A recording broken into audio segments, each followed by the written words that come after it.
Welcome back.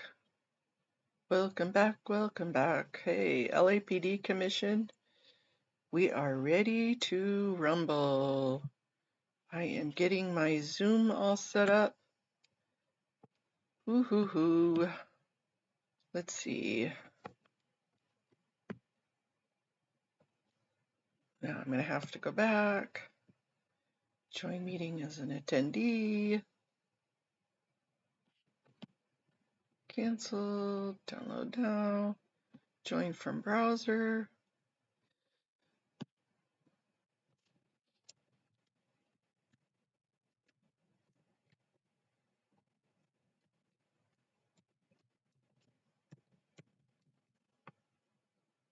Join.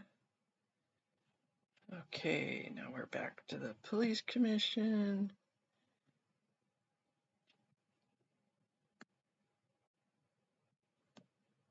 Sorry, I can't see the chat if you guys are in the chat. I will be there in just a second. Let me get this other one set up. Join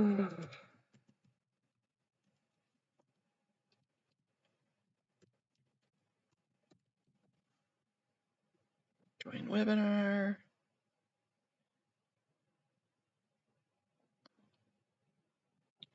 We're waiting for it to begin. Go back to the agenda.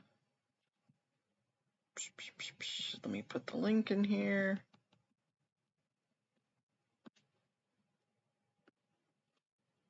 Maybe. Copy link. Let me go back to here. What a day. Hey, Mandy Me. Hi, Amy M.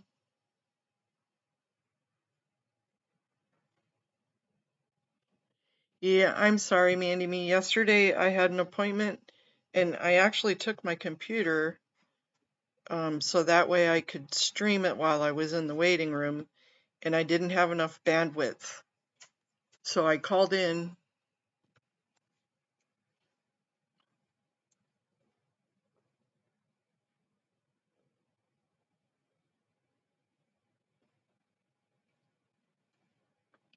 Burr. I am cold, cold, cold.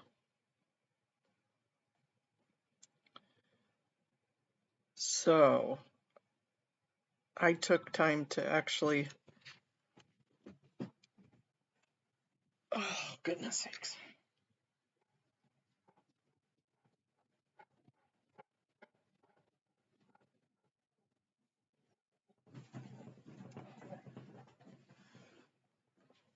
I know you're looking at the ceiling. I'm sorry.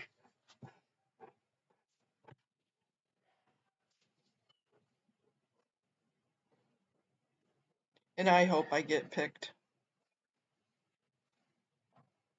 That's okay. I understand. As of yesterday, I forgot how hard it is to chat and Zoom at the same time. You just can't do it off from the phone.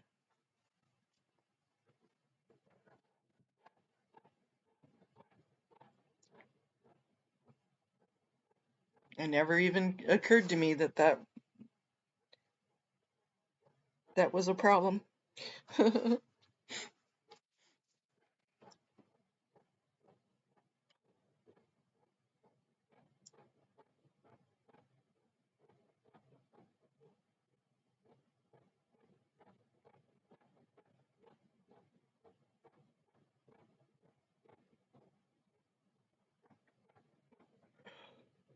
Oh, what a day already.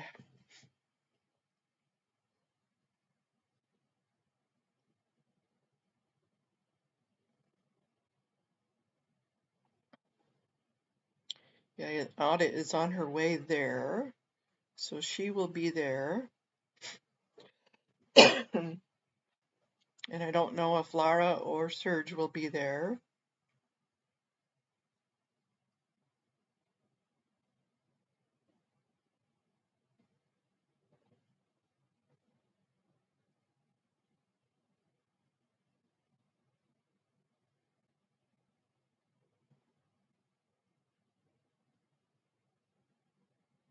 And I have my spiel all written out.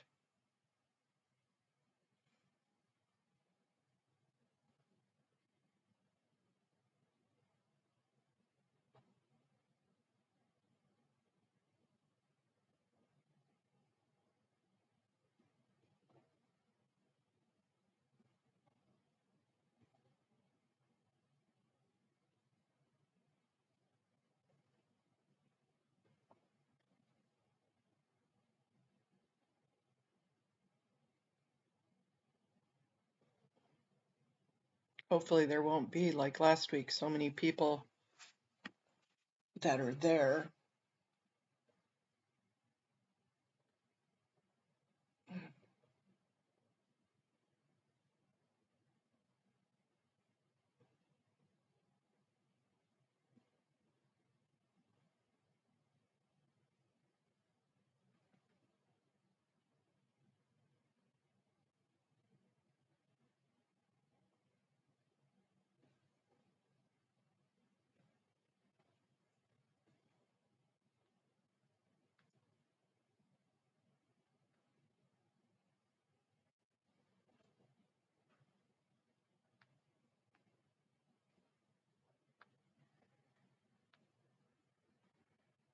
Sorry, answering an email real quick. Hey, Traveltology. That's okay.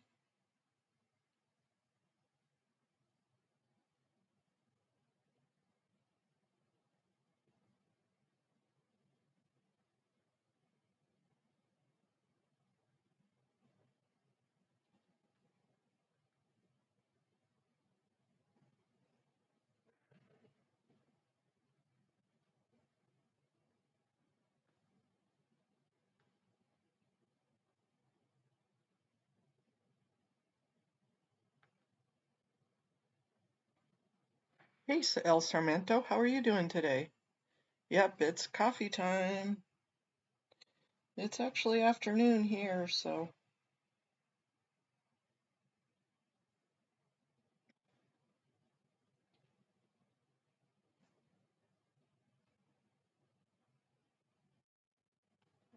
Ooh, Arby's sounds good. I just got an email from Arby's.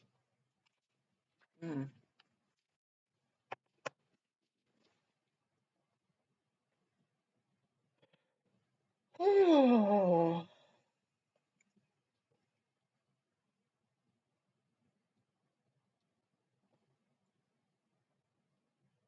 Yeah, I will be really bummed if I don't get called on today. But I will.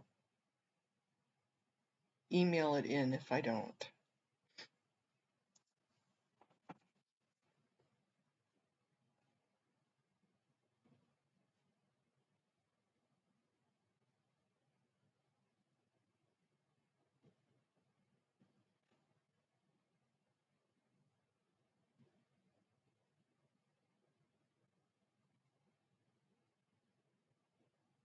Oh, audit's already live.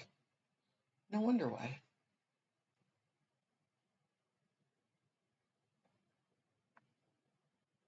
Ah, nice. That's always nice when it's raining and you can just sit inside the garage. Yeah, I hear you there.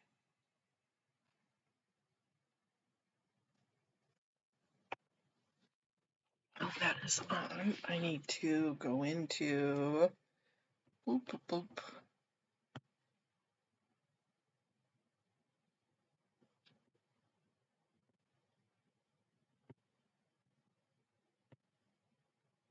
I'm actually going to have to say bad words today, you guys. But I'm going to do it on purpose, not like shock value, but because that's part of what I need to say.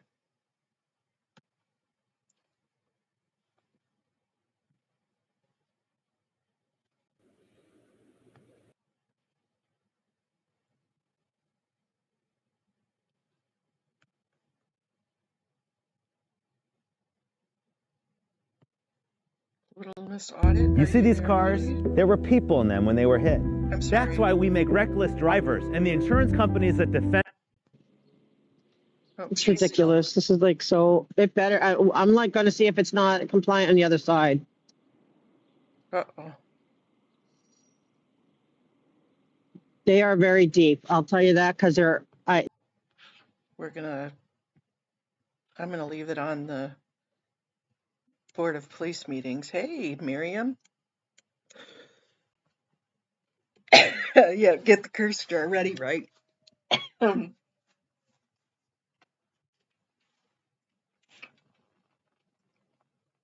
gonna say 6 bad words.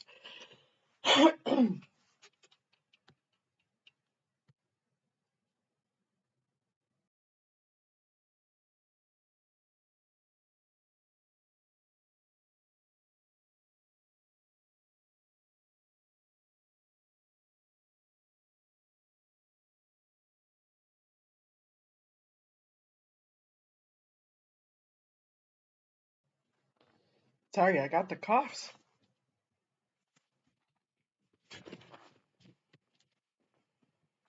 Hey, Journey 2020. Hi, Susan King. Thank you, Susan King. Hey, Peter.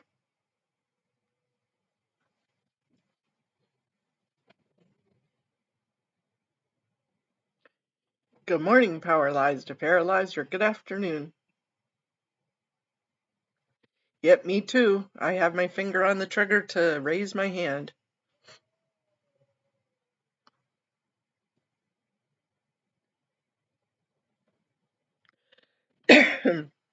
Peter, are you going to call in too? Journey 2020, are you going to call in? I put a link to the Zoom. Does anybody else need it again?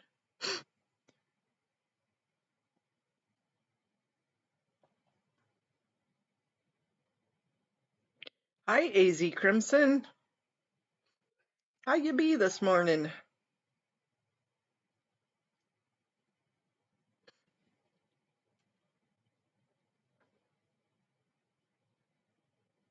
Okay, one of these days, you are, Peter.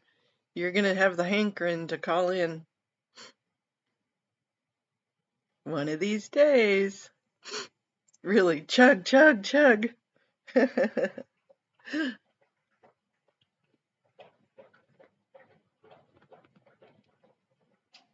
I've got my McSnorry pants next to me for emotional support.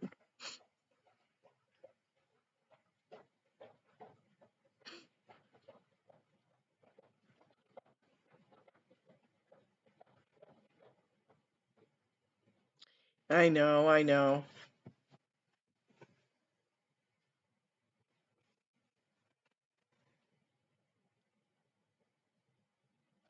Ooh, great. That would be great to make sure that they're all on their Journey 2020.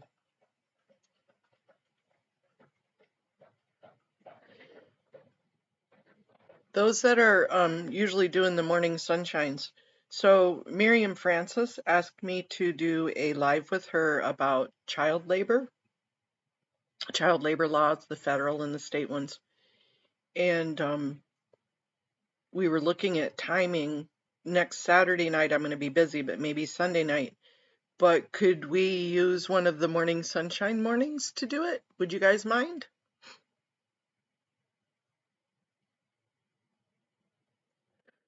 Oh, no, Journey, no. Okay, much healing to you. That's right, you had said that the other day. I'm hoping your lungs just get so much better. All the oxygen gets to them.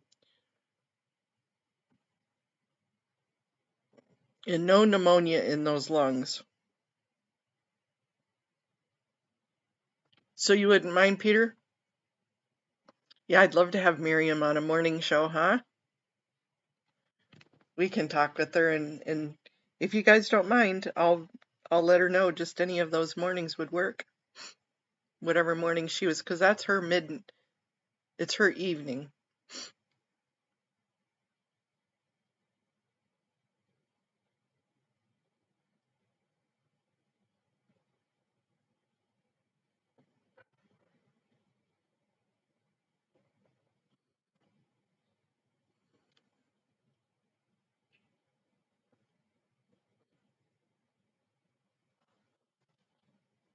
Yeah, it's just hard on the West Coasters, that's all.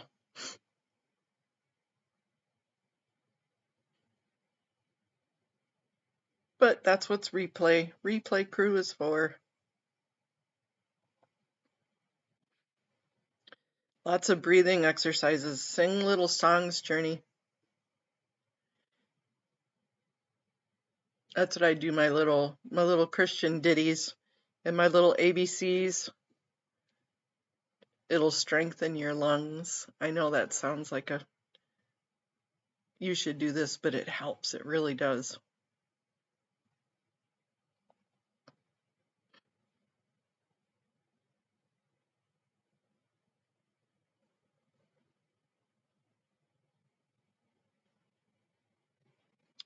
I tried, Peter. I can't get it fixed. I tried. I looked at it. I don't know what it's doing. I'll see if my daughter will help me. I think she's off work tonight.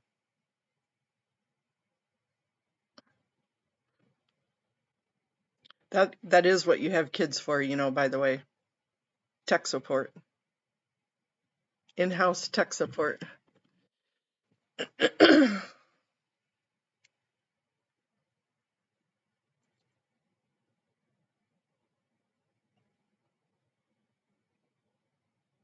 I don't know what's wrong with it.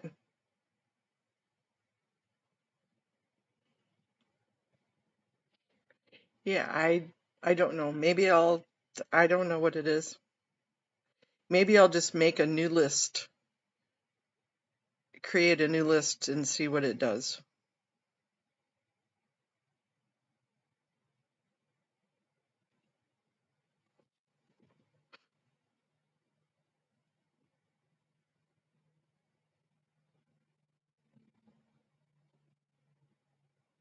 Huh.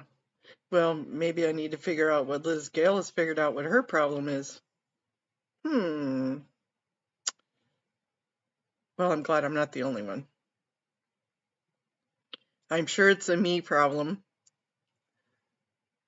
I'm sure it's the user error.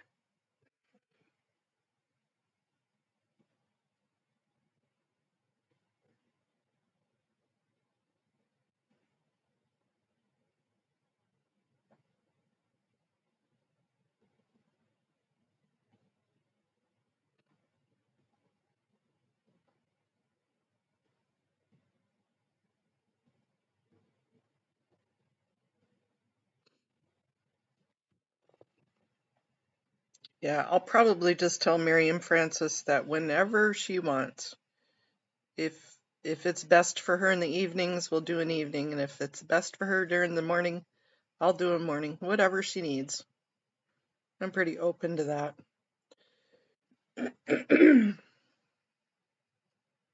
I think we're going to be doing Saturday evenings, my time evenings with Streets to do catch-ups, so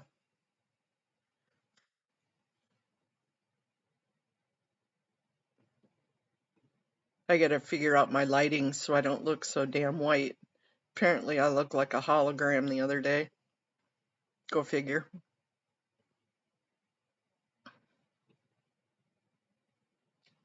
I was just trying to make sure I didn't look like a ghost or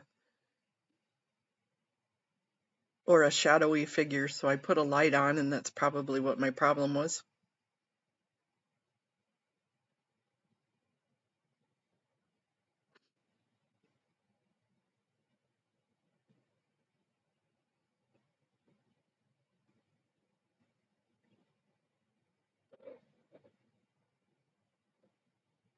Technology is not my forefront, believe me.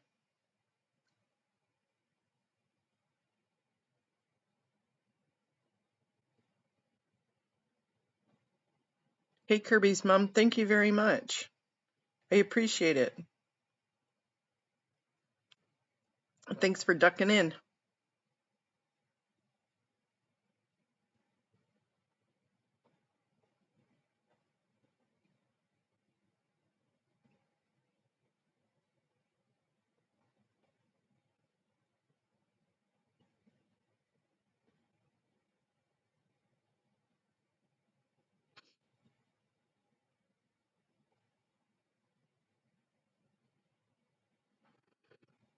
Oh, I just looked down at my computer. I've got a little icon for the weather. Ooh, absolutely.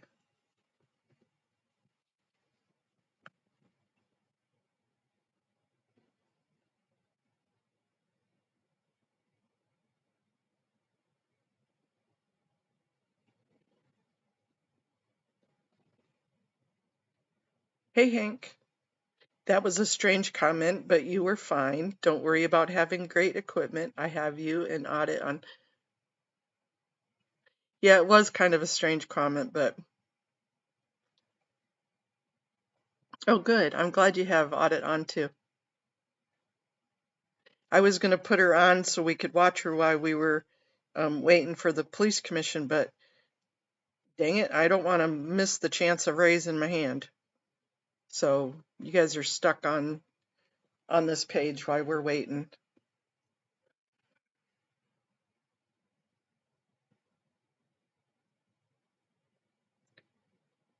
Have you? Yeah, I've got my PC set up. It's just the Amazon with that wish list because other people have sent me things. So I think it might just be that wish list.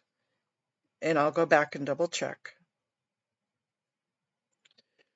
Because I reset it up. So I don't know, Peter.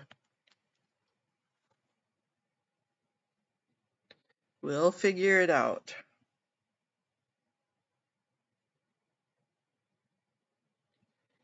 And welcome, Hank. Nisa, did you get on?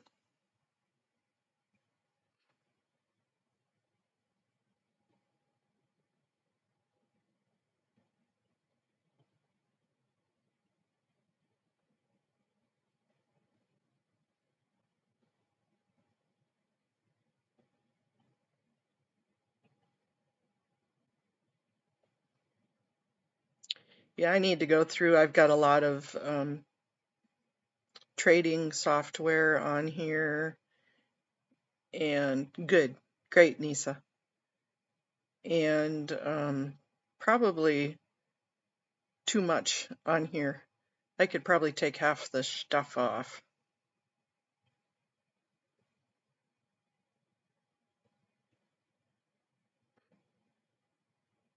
And it's not a very big laptop to begin with.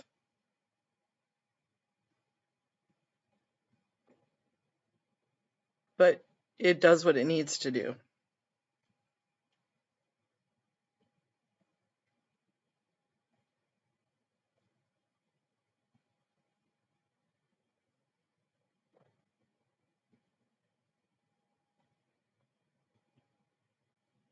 Let's see, is Little Miss Audit in there yet? She is. Oh, Streets is there.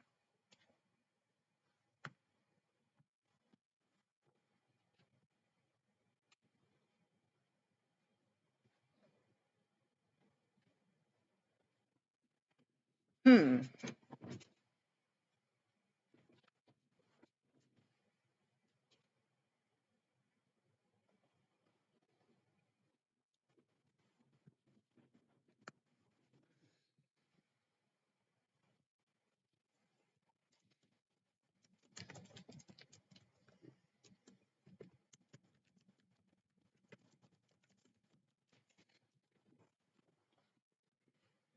Let's see what she can count. Hopefully it'll inspire them to leave. Yeah, I know, I agree. I realize I never, don't have empathy. Just I feel that if I start having too much empathy for them, that I lose track of the focus of them really get part of this organization. Right. Best way I can help them out is to get them free by just Thanks, ending it. Exactly. That right. So that's why I They won't be advocate for. free They will once, right? Once, because they need to be in trouble. So I go after, like, instead of worrying about them, but still, it's just another thing to hit them on is slave labor. You know, and how can you have like religious slave labor like that? Those like it's not in those times and days where they have like indentured servitude. It's just so insane. Maybe one thing if people decide they just want to just dedicate their life to the craft because that's what they want to do, Right. free will. If they're being Yes. lied to. Right, and deceived, and their papers held and told like basically you're. She's not watching chat.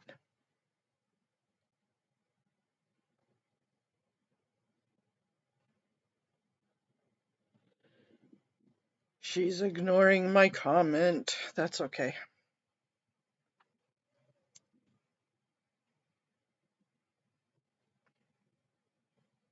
Okay, LAPD, come on, let's go.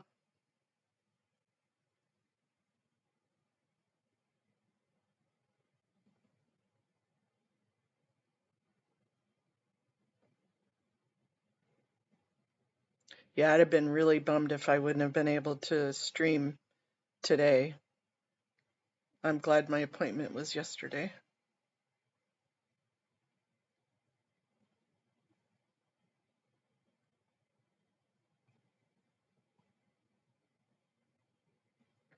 Tonight is, and I forgot to post it, but tonight is the Salt Lake City Council.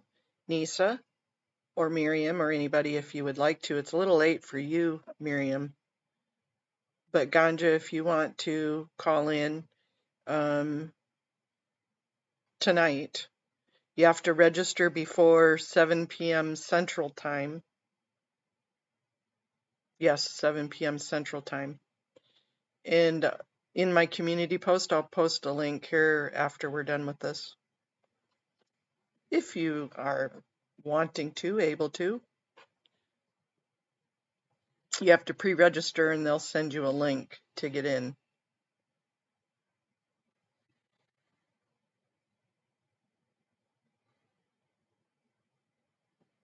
And then when you're in there, you don't have to raise your hand, nothing. You're just in there.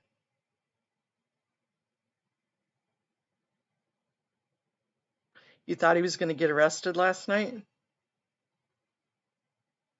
Was he at the with the LA riots for the immigration thing last night? Ooh, here we go. Hold on. Recording in progress.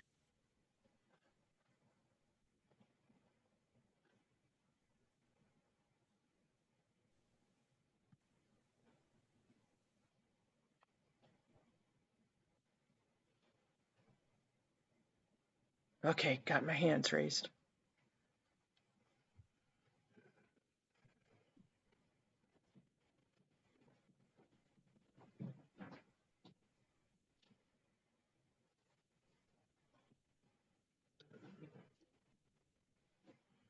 Go do some breathing exercises.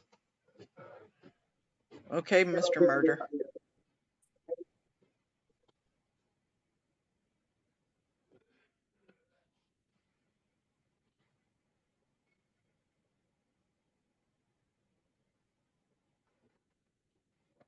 Good morning, Commissioners, Chief Randolph, Mr. Sibley, Madam Secretary, Acting Inspector General Florence Hugh, Mr. City Attorney Carlos De La Guerra, and members of the public. Today is Tuesday, February 4th, 2025. It is 9:30 a.m.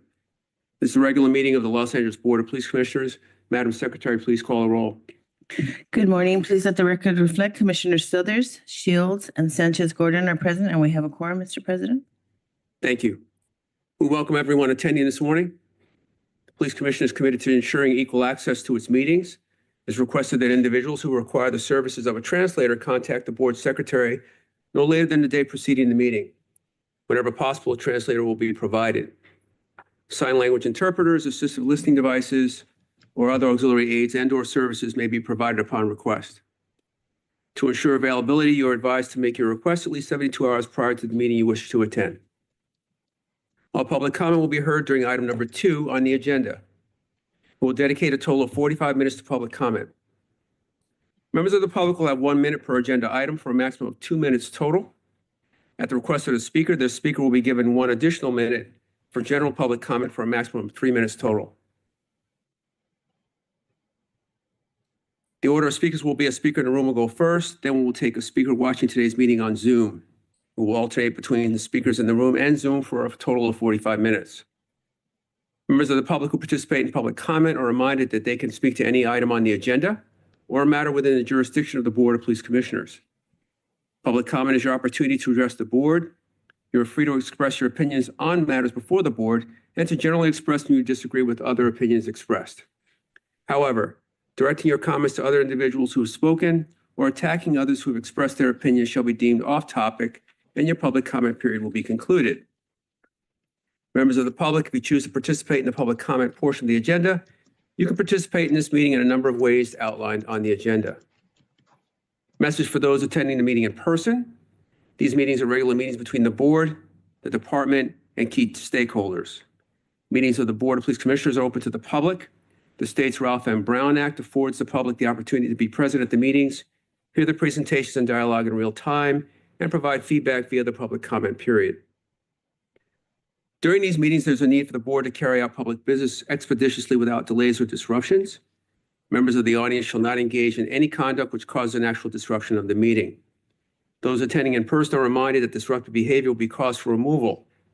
If you disrupt this meeting, you will be provided with only one warning to cease disruptive behavior.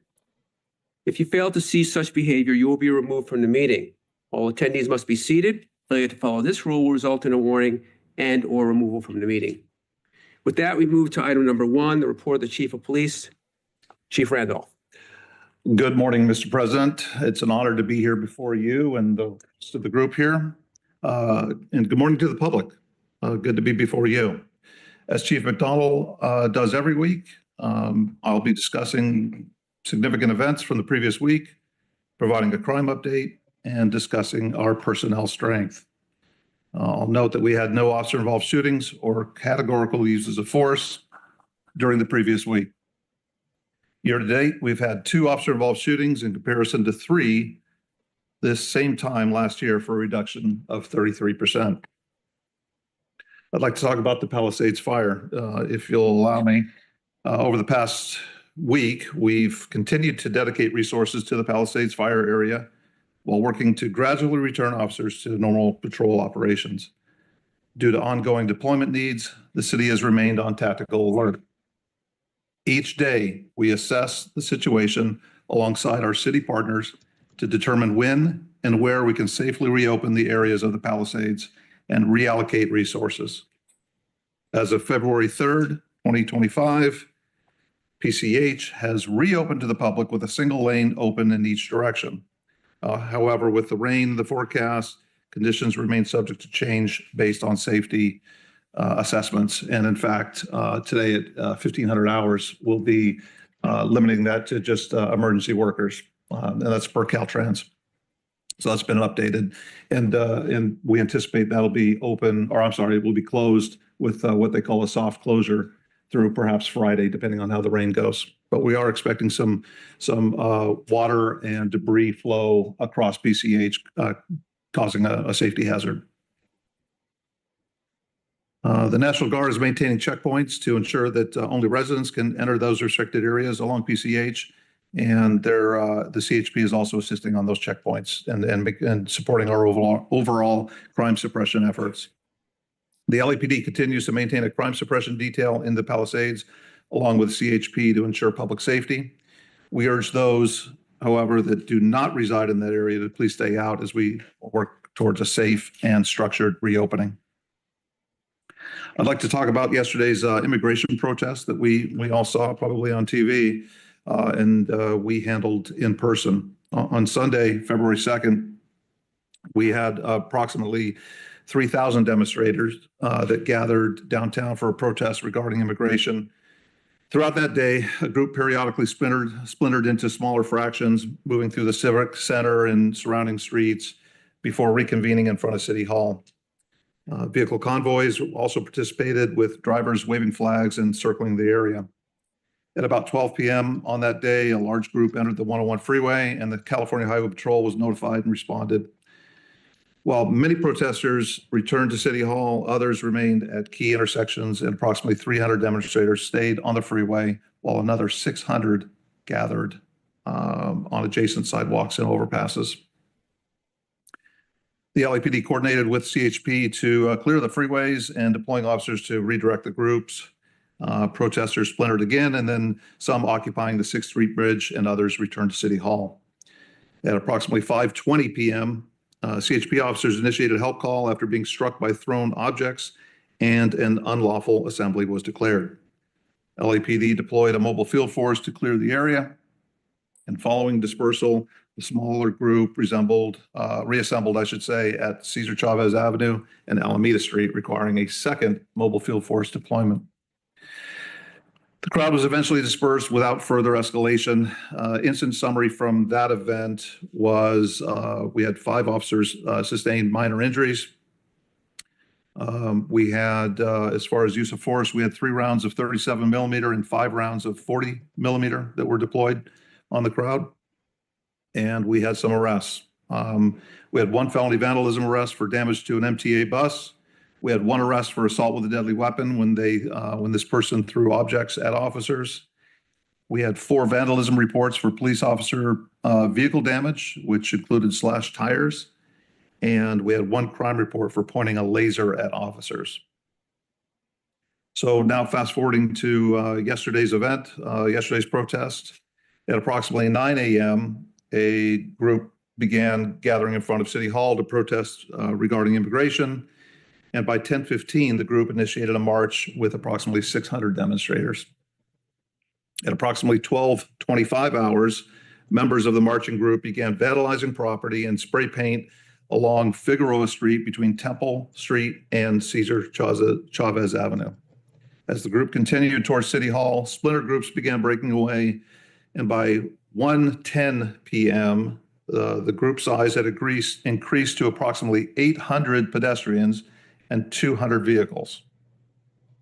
Some individuals climbed freeway signs at LA Street and the 101 freeway, prompting grave safety concerns, as you might imagine. By 2:15 p.m., demonstrators had breached the barriers at City Hall and continued to vandalize the area.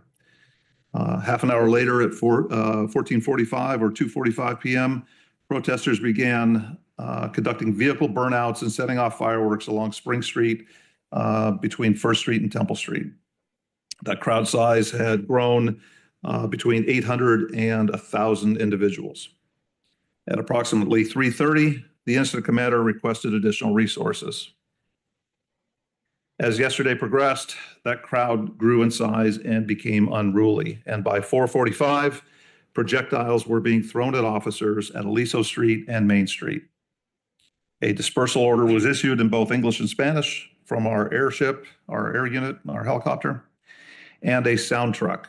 And by 5:30 p.m., additional projectiles were reported near Spring and Aliso, and fireworks were being directed at the officers. In response, our incident commander authorized the use of less lethal munitions, and the tactical support elements, along with mobile field forces, began moving the crowd northbound on Main Street towards Cesar Chavez Avenue. As officers attempted to clear the area, individuals continued to throw objects at them. Throughout the evening, late into last night, officers monitored multiple groups of pedestrians, cyclists, and vehicles protesting in the downtown area, particularly along Spring Street, LA Street, Main Street, and Alameda Street. Our partners at CHP maintained a blocking force on the 101 freeway ramps, preventing multiple attempts by protesters to enter the freeway. By 8:30 p.m. last night, 2 groups of approximately 80 to 100 people remained blocking roadways at Cesar Chavez Avenue and Alameda Street, as well as at Main Street and Temple Street. By 9:30 p.m., 1 group was moved into the tunnel east of Alameda Street and Cesar Chavez, and then they were contained. This group was eventually released in pairs after being field identified and issued warnings on our officers' body-worn video. No arrests or citations were issued at this culminating event. An incident summary of yesterday's events included 2 of our officers sustaining minor injuries. We, as far as uses of force, we used 4 rounds of 37 millimeter and 12 rounds of 40 millimeter during the crowd dispersal. And we had 2 reports, 1 assault with a deadly weapon on a police officer report, and a 1 vandalism report for police vehicle damage. The Los Angeles Police Department fully recognizes and respects the rights of individuals to peacefully protest and express their views. However, when demonstrations escalate into unlawful behavior, such as vandalism, violence, and threats to public safety, much like I described, the department will take decisive action to restore our order. Acts that endanger the community or officers and the city will not be tolerated. The LAPD remains committed to ensuring a safe environment for all, and we will continue to respond appropriately to protect the rights and safety of everyone in Los Angeles. I worked late last night, much like my partner command officers, and I'm extraordinarily proud of the men and women of the Los Angeles Police Department and what I saw on television and what I was getting from our incident commander. They've worked tirelessly on the fire response and then transitioned into this event, and was pleased to see the professionalism out there and the pause, if you will. And we're also grateful to the CHP for helping us out to get through what could be described as a tense time yesterday. As far as crimes, for the week ending of February 1st, we've seen an overall decrease in crime across the city. Over the past 4 weeks, from January 5 through February 1st, combined persons and property crimes have declined by 12.7% compared to the prior 4-week period, with persons crimes down 5.9% and property crimes down 14.5%. Year to date, our homicides have decreased by 25% compared to 2024, and victims shot have decreased citywide by 38.7% year to date. It's extraordinary. Aggravated assaults have declined by 11% citywide over the past 4 weeks. And meanwhile, robberies have risen by 6.6% compared to the prior 4-week period. There is no significant pattern or trend identified in the robberies, and they will continue to be monitored. Burglaries have decreased significantly by 33.6% over the last 4 weeks. Residential burglaries are down 32.7%. Non-residential burglaries have declined by 34.2%. Our motor vehicle thefts have risen by 4.4% in the last 4 weeks, with Van Nuys, 77th Street, Southwest, and Northeast areas experiencing the most significant increases.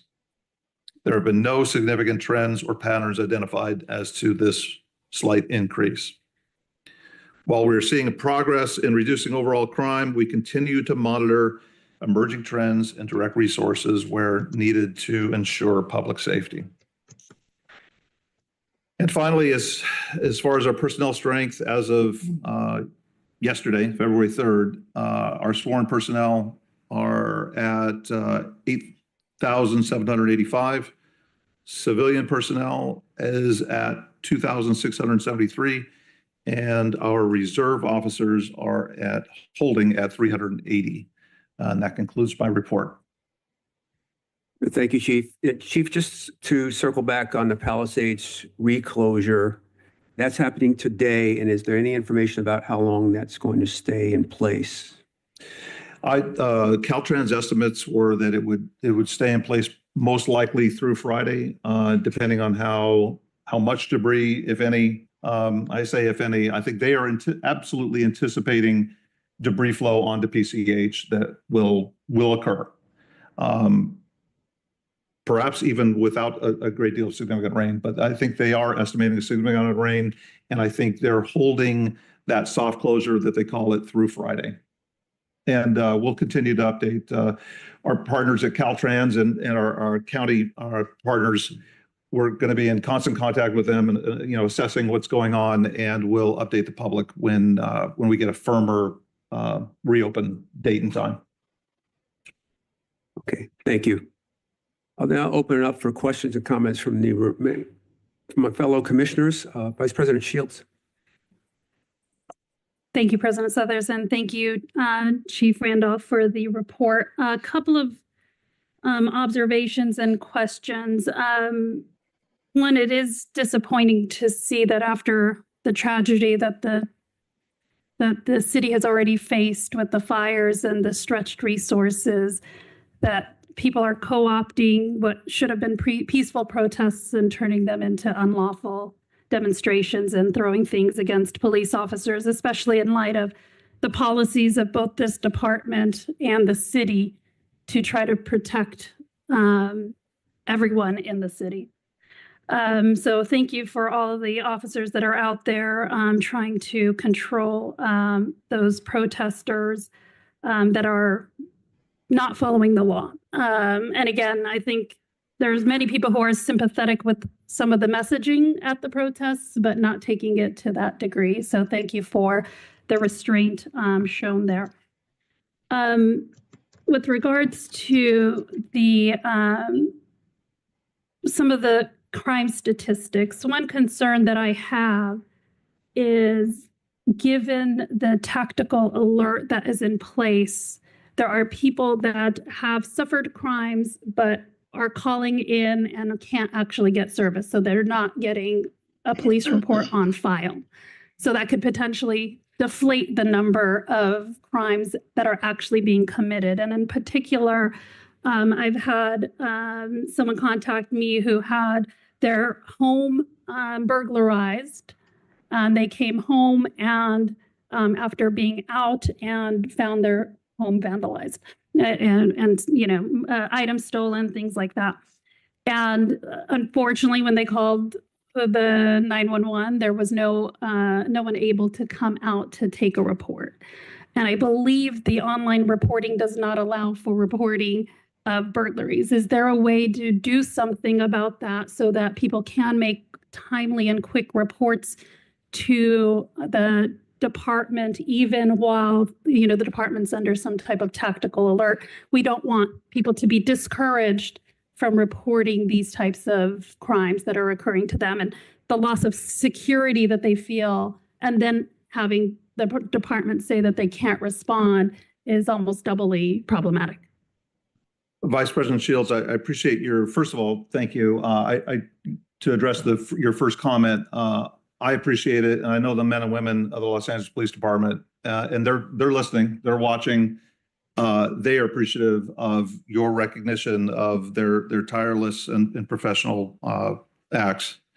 I can tell you that now, addressing your question of what is the public to do under these circumstances when we're under tactical alert, I'll first comment that we are daily assessing the status in which if we should remain in tactical alert, and we are on the cusp of releasing that restriction that allows us to be a little bit more keenly aware of our resources and deploy them appropriately.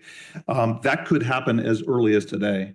I would say to members of the public that are interested in, they found that they are the subject of a burglary, for example, like the example that you exampled, and they call 911, they're not getting the answer, that they don't know who to turn to. I would say that they would most appropriately turn to their local police department. They're the closest one that patrols their area. For example, if they're in the Palisades area and they find themselves a victim, they would contact the West Los Angeles area community police station, and they would absolutely come out and conduct a preliminary investigation on their burglary.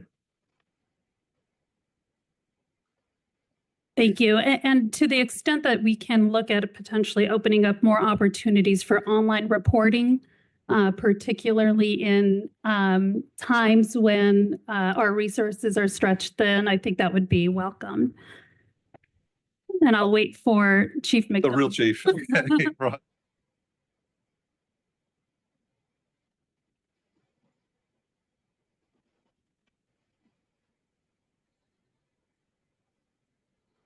Morning, Chief. Morning, Chief. And I think Chief Randolph got the easy question. I'm going to be giving you a harder question, and apologize as you're just sitting down. But, unfortunately, we have seen in the news recently. All right. Excuse me. Commissioner Shields, excuse me. Ma'am with the hat, do not disrupt the speakers up here. One person is going to speak at a time. You can't make this up. Thank you. Commissioner Shields, go ahead. Yes. So unfortunately, we've seen again in the news that a member of the department has been arrested for a crime. And I understand these are just, allegations at this point. I want to have an understanding, without getting into the details of this particular incident, the steps the department takes when something like this happens. And then also at some point, whether there's some type of report that we are presented with that discusses how the department handles when an officer is convicted of a crime, and particularly DUI, domestic violence, and making sure that the department is taking adequate steps to deal with these issues so that the department understands that that they are not above the law, especially and how impactful and problematic it is to maintain the trust of the community when we have people who are committing crimes. Thank you for the question. Certainly, it's taken very seriously. In this case, we're working closely with the Tustin Police Department and the Orange County District Attorney's Office. The case will be pursued criminally, and we will then monitor that as it goes as we move forward. There are now issues as of 2 years ago with state law being changed, and the certification of the individual then being examined. Do they retain the ability to be a police officer after an incident of DUI, 2 DUIs?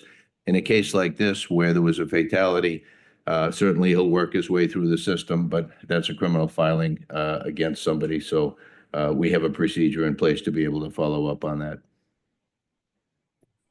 And maybe I'll ask the Acting Inspector General, do you also track kind of how the department handles DUI situations and kind of the discipline that's associated with those types of complaints?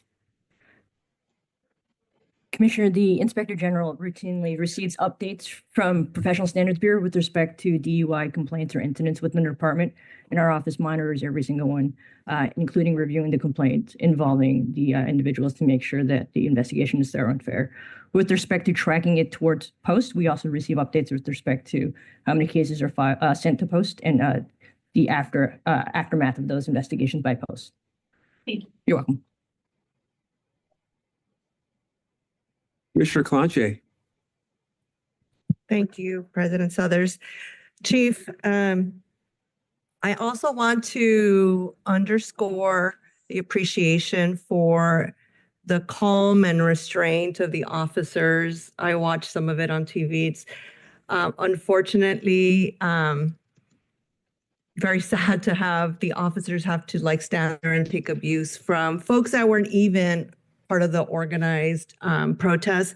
So I just want to, again, appreciate their calm, the restraint, and the fact that they just stood there and took it as part of an effort to, keep calm in the city. But I also think that when arrests are appropriate, I'm glad that those arrests were made. I mean, I saw, donuts by, cars that actually create dangerous situation for just bystanders. So I would really appreciate you being able to share this appreciation from the commission for the officers. Thank you. The other thing I wanted to bring up, unfortunately, you were ill last week. I think that just a report back on the Latino Forum that your office organized. We had over 30 organizations that participated in a very important conversation to learn about what the department is doing. We had groups like Caresen, Salif, COFAM, all these different groups that and Latino leaders from across the city. Some of the things that they brought up that I thought that the commission would like to hear back about is one of the recommendations was to post information, the Know Your Rights information on our website to make that easy for folks to navigate in Spanish. And then also they brought up how many followers the LAPD HQ Instagram site has, and it would be important to post it there. they're doing a lot of outreach on their own, but they also feel hearing the same information from law enforcement adds another level of legitimacy and credibility about the fact that LAPD will not ask about immigration. So that's a recommendation. The other thing that they brought up, which I thought was really important, was they wanted information, and I think will be a request that I will make, information about potential loss of funding if President Trump decides to cut grant funding. We know that that's something he initiated, took back. So from my own, experience and education as being here as a commission member, I know that the majority of the operations comes from the city, but we do have a lot of grant funding for instance, human trafficking and other projects that we're working on. So I would request some sort of report on potential loss of any federal grants and what the impact would be to the department if we lost some of these key grants that we get from the federal government. I know we have a few COPS grants and other grants, so I would make that recommendation. And then lastly, I would also recommend and request that our senior lead officers in key areas and key divisions to host Know Your Rights information sessions so that, we met with the community, but with the community leaders, but I think now we have to set up, and I would say on Zoom would be great to have these Know Your Rights sessions conducted by senior lead officers in key divisions. So I would request that. Just, I wanted to share that information. I'm sure you got a report back, but I know that I'm reporting back also to my fellow commissioners. But thank you for organizing that. I think that a follow-up would be great once we have some clear, course of action. I recommended that the group meet once a month. These are amazing leaders across the city that care about the immigrant community. So a once a month Zoom I recommended so that we could stay connected to this group and kind of have a pulse on what their needs are. So I'd be happy to work with you on that. Thank you. Just a point of clarification on the federal grants. We can give you a list of all federal grants we get. To be speculative at this point to know what the administration is going to continue to fund and what they may not continue to fund. I think if we will wait some period of time, we'd get a better read on that. No, yeah. So a list with the amounts. We don't know what's going to happen, but at least we would know what potentially can happen if we knew what our grants were. Okay, sure. That would be great. Thank you. Sure. Thank you, President Southern. Of course. Commissioner Garcia. No, it's time. Thank you. Thank you. Commissioner Sanchez Gordon. Good afternoon. And everyone. I have a couple of questions regarding the immigration protest. The first one on the 2nd of February, and then the one last night. Assistant Chief Randolph did, I think, very thoroughly go over the important points of those two protests. And I too, before I ask the questions, I too want to acknowledge the service of the LAPD and the restraint and the calm, really, that occurred in the city. For the protesters, this is a very important topic. It's not going to be the last of what you saw yesterday. And I think that if our officers continue to prepare for the real protesters and also taking into consideration some of the disruptors, I think we're going to continue with the calm, and I thank them and I appreciate their service.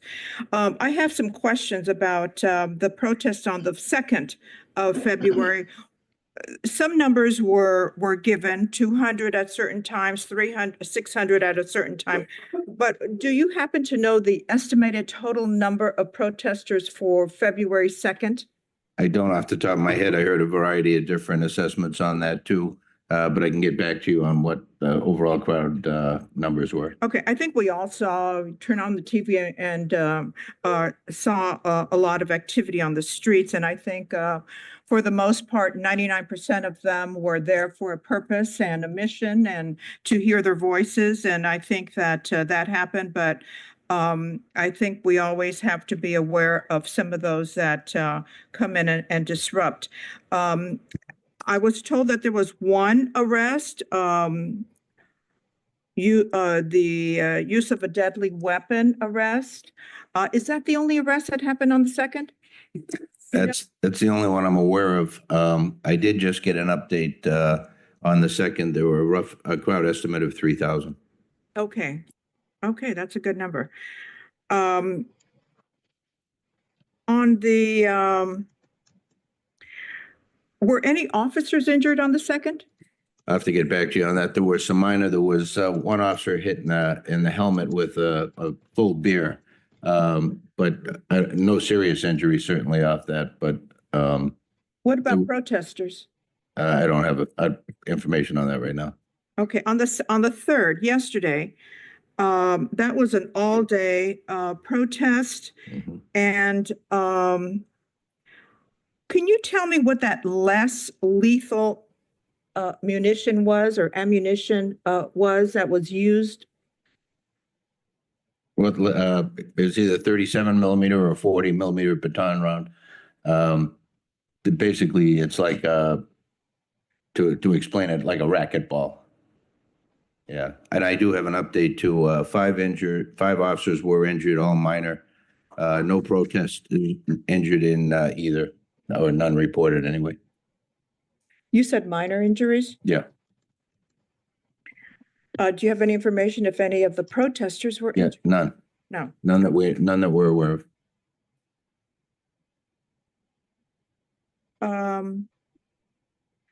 Let's see. Were there any arrests made yesterday? I'll tell you in a second. There were no arrests yesterday. Okay. Even the ADW? Yeah, that was the day before. Yeah. Okay. So let's see. Now, these projectiles that were thrown at officers, what type of projectile are we talking about? Often whatever they can pick up off the street, pieces of curb, rocks, bottles, frozen water bottles. Excuse me, Chief. Please refrain from interrupting the chief when he's trying to respond to the commissioner. Thank you. Chief, go ahead. Ma'am, with the mask, this is your first and last warning. Yeah, some of will be removed from the room. Some of the other objects they're routinely assaulted with full beer cans, fireworks. As I mentioned, pieces of curb or rock that they find out there on the street or on the side of the freeway. Were any officers injured? There were five officers were injured, but there were minor injuries overall. That's a total between the 2 days? Right, as far as I know, right. And what about protesters? Anybody injured? No. Okay. All right. I think that's all the questions I have. Thank you, Chief. Thank you, Commissioner. Everyone else. Thank you. Thank you, Commissioner. We will now go on to agenda item number 2, public comment. Madam Secretary, please announce the first speaker. The first speaker is Jonathan Foster.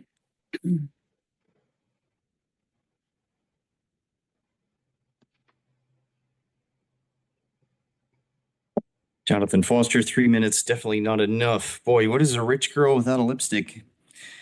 And I believe the Eagles are going to win. So, the OIS today on Zepeda, the officer shot 9 times. 1, 2, 3, 4, 5, 6, 7, 8, 9. And I think it's a little too much. It's a little too much. And so that leads me to judge, retired judge. I hear you. The Graham versus O'Connor 89 Supreme Court decision rests on a reasonable officer. Can you define a reasonable officer for me? You're a judge, you get 90% of your paycheck in retirement. Can you define a reasonable officer? Shot the guy 9 times. I've asked for 1 on this one, maybe 2. How about the net guns? They shot less lethal 3 times. Where were the net guns? I've been requesting this for 6 years. And this also leads me that commissioners should stay here for 10 years. That means you're going from 65 to age 75. You should stay here for 10 years. I don't volunteer because of a longtime Zoomer that volunteered for 30 years. He was told he has to leave, and so I will never help. I didn't read the report on the officer shooting Eric Rivera. I listened to it, so I had to correct myself. I listened to Chief Illuminati Beck talk about it. So, and I watched the video several times. This is why I asked about what is a reasonable officer. And last week it was Rolstead, Chief Rolstead. You shot him, and that he could have been hit with a net gun and saved his life, and have requested 6 years of this. I'm smarter than everybody in the building. I am the smartest, strongest, most powerful man on earth. Okay. My brain runs faster than everybody's brain in the building, okay? Including yours. I will.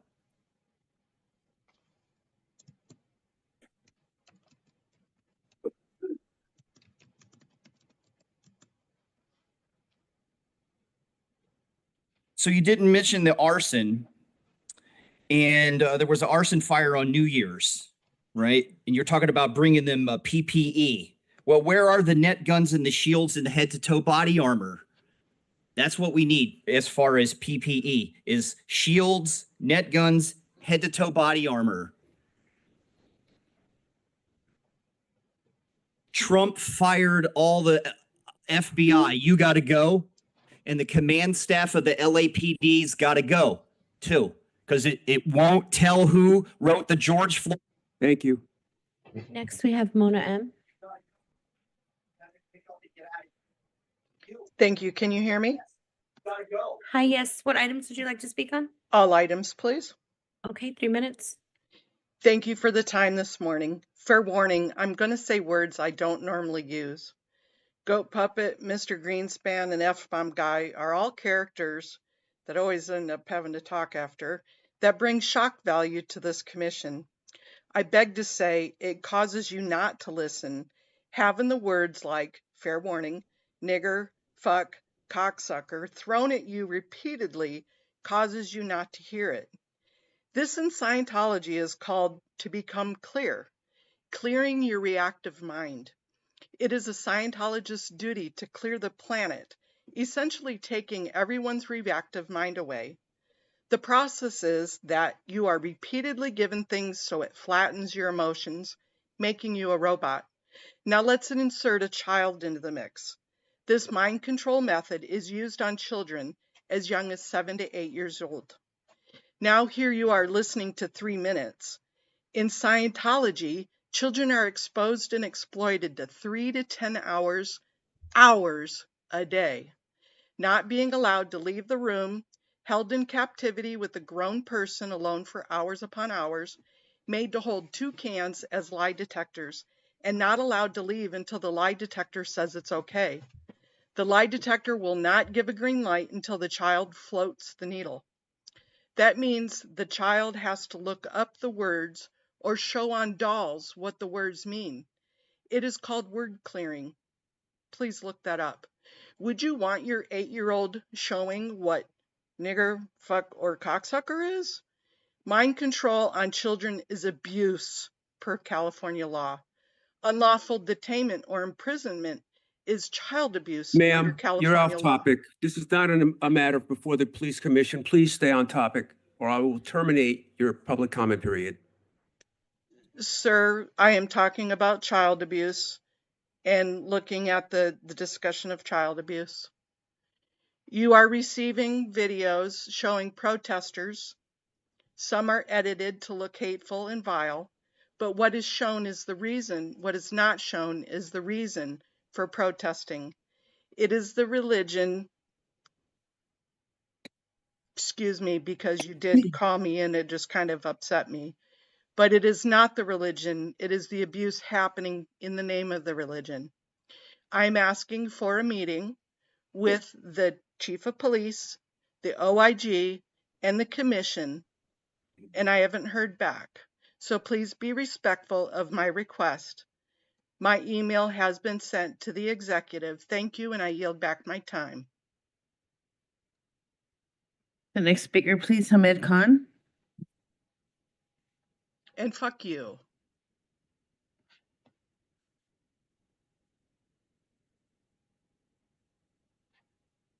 Several items on the agenda today, and particularly this internet crimes against children. I think what's missing from the conversation is the history of crimes that the LAPD has been constantly committing against children as well. And of course, we posted a whole timeline of sexual assault where they were having orgies with cadets. This has all been documented. This is all on our website, stoplapdspying.org. Yes, 16-year-old young women, LAPD cops, having orgies, with these cadets. So, this whole bullshit about internet crimes.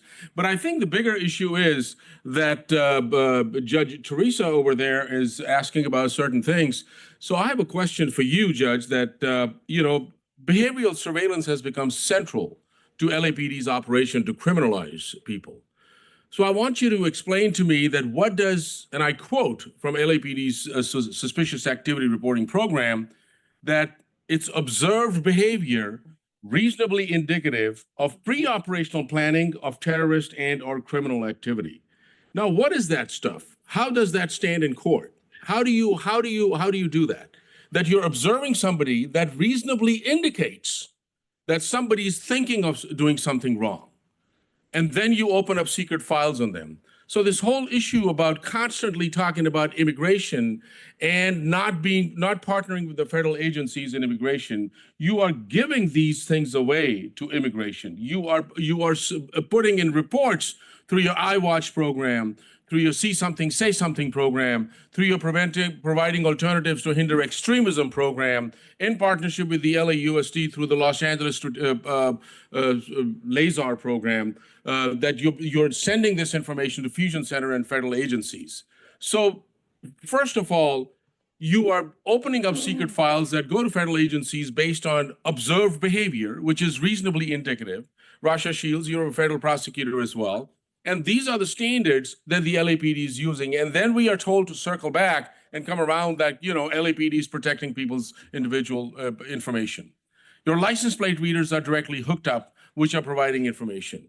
The information sharing environment is vast that goes through various law enforcement information services and through fusion centers and through various other federal agencies. So under what pretext are you even claiming, Garcia, that you are here protecting the undocumented, or just the fuck the undocumented status, either just human beings and people who are living in Los Angeles? When are you going to take action? When are you going to expose that? When are you going to investigate that? When are you going to have that audited? Where's the audit for the suspicious activity reporting program, where you've had constantly these secret files that are being opened, sent to joint terrorism task forces through the fusion centers? What about the joint terrorism task force investigations? So these are all. Thank you. Thank you. Your 3 minutes is up. Next, we have defend the LAPD. Thank you. All items. Can you hear me? Hi, yes, 3 minutes. Okay, good morning. Sunday's riot exposed another leadership failure by Chief McDonnell and Mayor Karen Bass. Officers outnumbered and under-resourced were defenseless against rioters throwing bottles and fireworks. This was your first test, Chief McDonnell, a chance to stand with LAPD. Instead, you caved to optics, likely at Bass's command. LAPD knew about this protest, yet sent 20 officers and a sergeant against 3,000. By 1:30 p.m., rioters took the 101 freeway.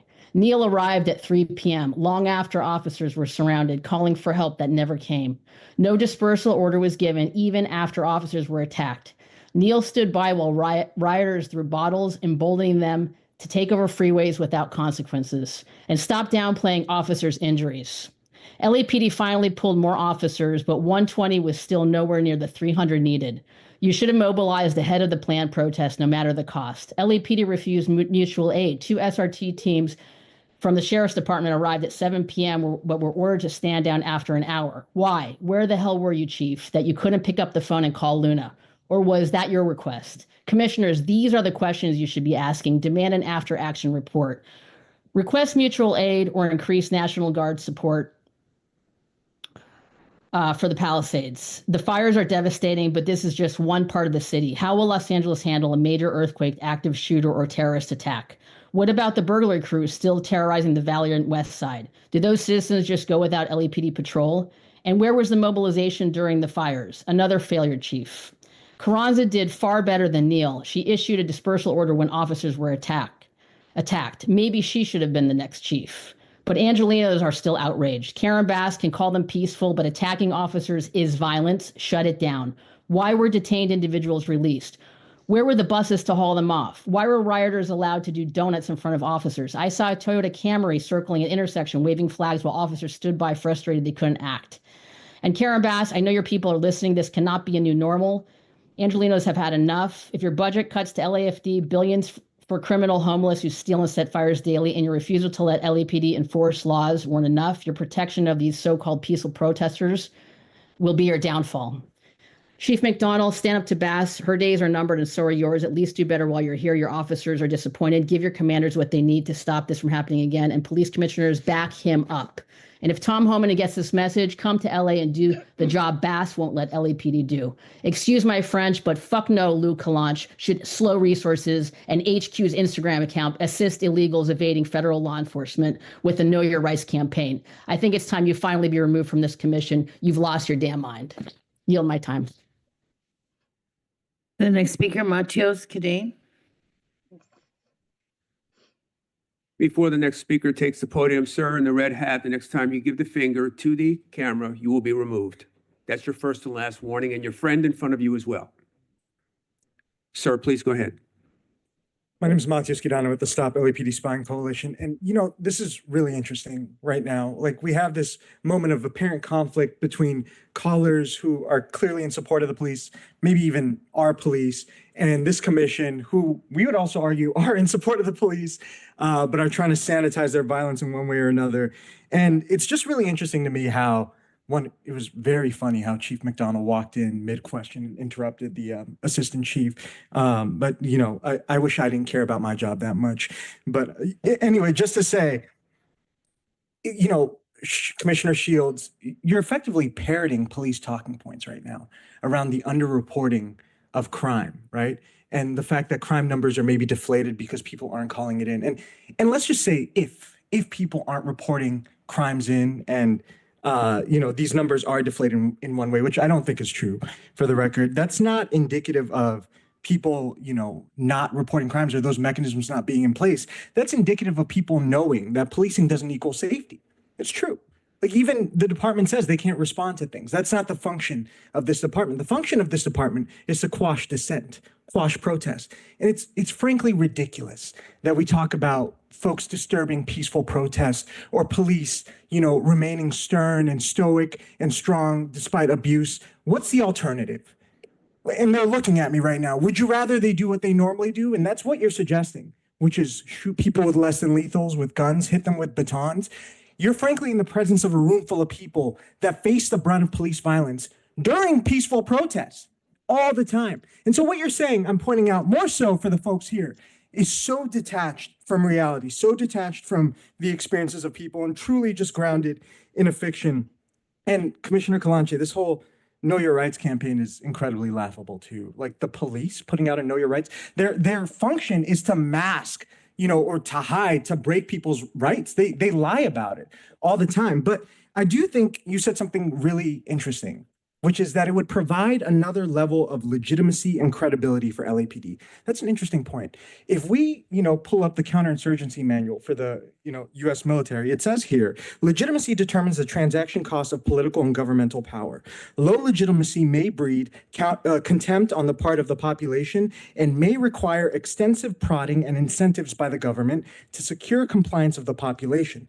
High legitimacy generally invites compliance by the population and therefore requires less effort by the government to ensure compliance.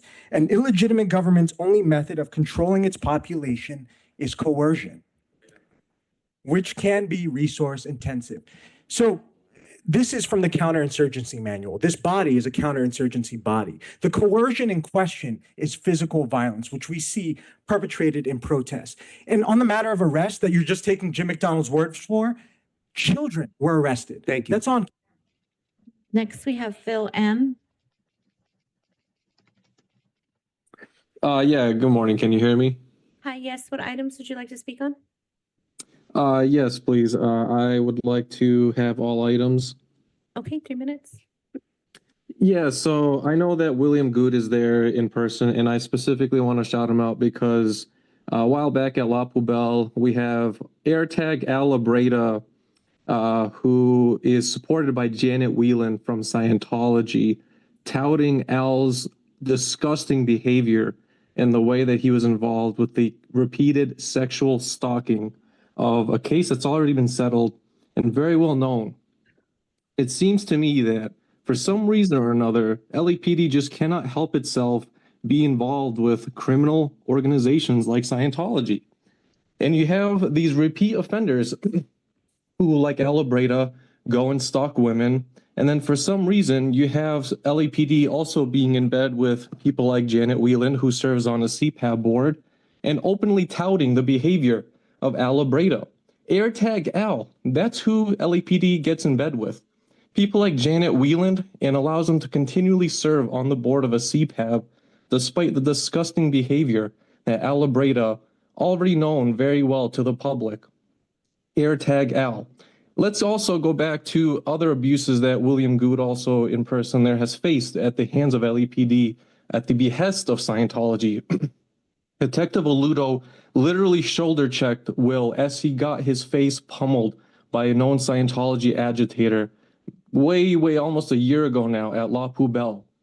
And the agitator, we have the blueprints of La Poubelle. There's only one entrance for ingress and egress. The guy was in there, okay? He broke William's nose, for Christ's sake. And Detective Aludo outright lied and said nobody's in there. He's already fled the scene. And then had the audacity to literally shoulder check William as if to add salt to the wound. The man had his nose bashed and broken. And you have a detective go and shoulder check a victim who's trying to file a victim report and make Aludo do his job by taking a PPA. Aludo needs to be permanently removed from the force. Not shuffled around, which I know you guys do very well, but permanently removed from the force.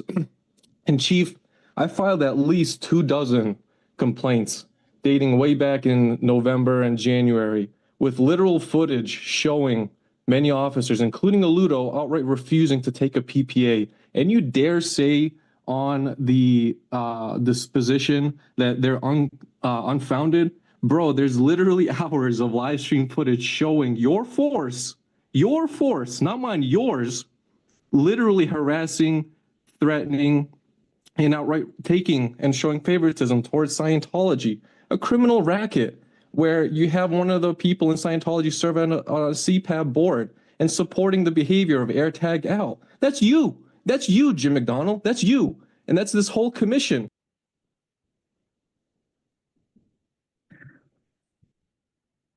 The next speaker, Kuyen Ball.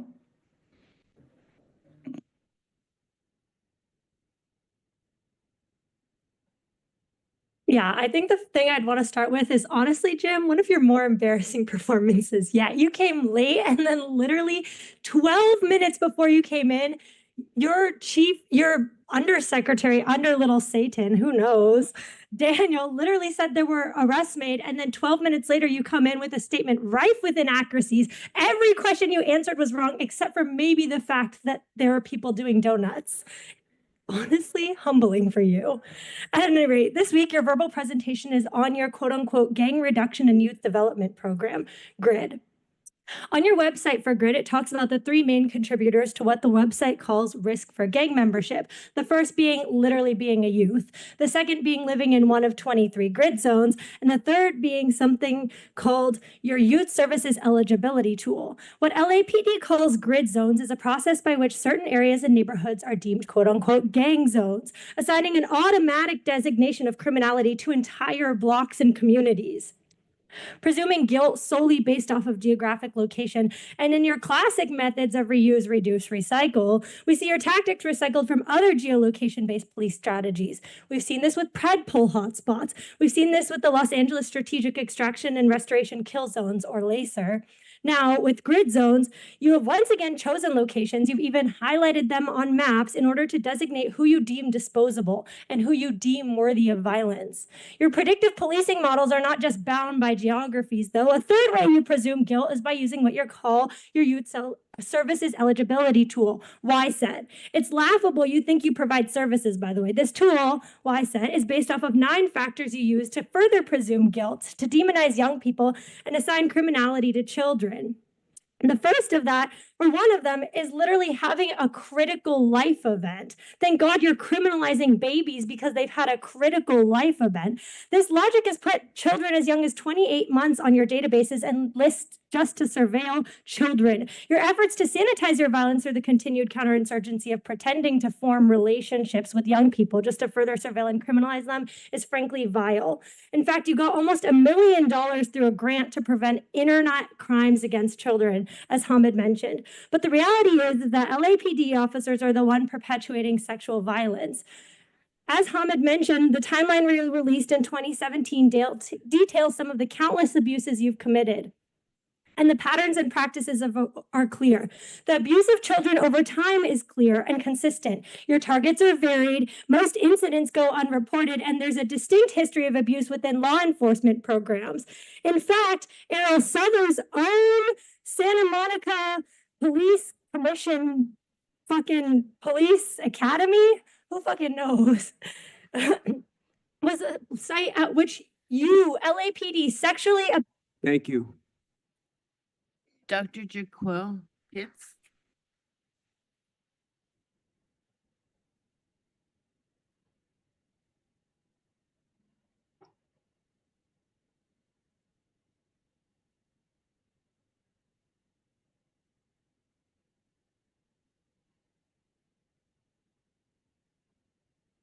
Hello, everybody. Wanted to take the time to express my sympathy for the people who are experiencing the fires and loss of income and business destruction. Also wanted to say hello to Chief McDonald. This is my first time seeing you. Congratulations on becoming the new chief.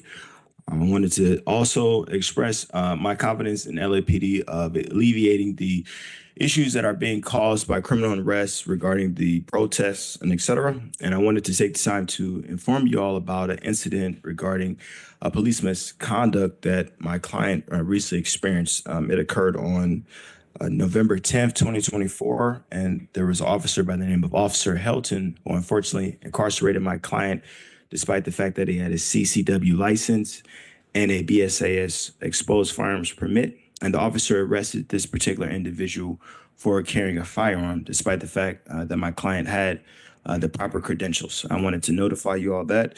Also, I noticed that there has been several instances where individuals have utilized racial slurs during this meeting. And I wanted to notify you all that could be a potential violation of Robert Rules of Order. And as a civil rights activist, it's very offensive to me to hear the N-word utilized in this meeting and people are not immediately removed. Also, I wanted to inform you all that my client, unfortunately, had a difficulty obtaining a police report in this particular regarding his case. And once he was arrested, the officers confiscated his pepper spray.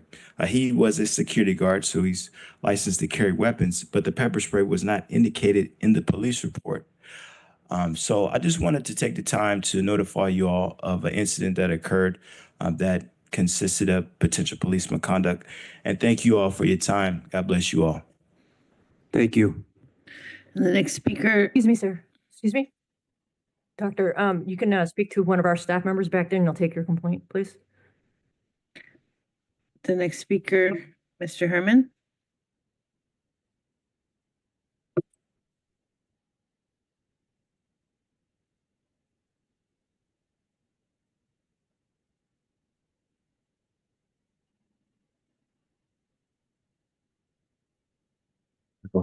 I really don't know who you were talking about, Herman, but BHWA Boyle Heights with America.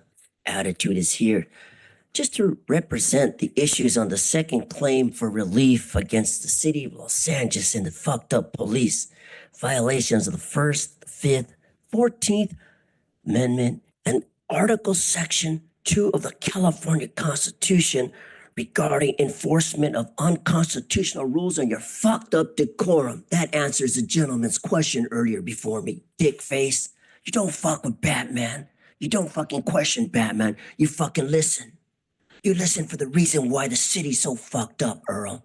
The same reason we heard about vandalism, graffiti. What else, Earl? There's a list. The chief of police gave us a fucking list, and I had to come back to verify the fucking list about targeting Donald Trump and fucking ICE. On behalf of Donald Trump and his family, on behalf of America, on behalf of Batman, fuck you. That's my First Amendment, motherfucker. Now you know where we come from. Brown pride motherfucker here. So let's go into the Gadfly song. I want to thank the crown, God, I got from the homies. I say fuck the criminals of law who break the rules all day, every day, all night, today. What the fuck? I break the rules all like bitches. Ain't no understanding. No stopping, no stopping. You make me proud of me. Your public comment has been terminated. Step away from the podium. Your public comment has been terminated. Step away from the podium. Sir, I'm ordering you out of the room. I'm ordering you out of the room.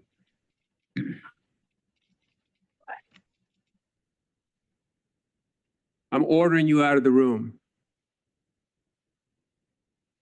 I'm gonna get my shit and get my G on, nigga. And by the way, just for clarity here, when you use that word, are you referring to me or all the black people in the room?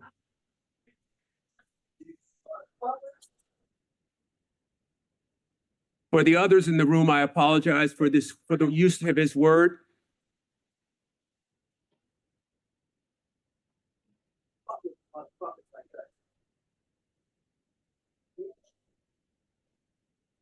One minute away from me, you motherfucker. You savage, just disgusting piece of shit that we all are in America, right? Bring down my country. I want DACA, I want ICE, and I demand Trump. Oh.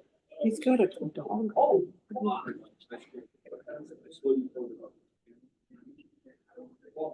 I'm being escorted. Can someone please pick up the camera? Goddamn. Goddamn, Earl. See what I mean? I know threat, motherfuckers. I just exercised my First Amendment 1983. Fuck you, fool. Fuck you, fool.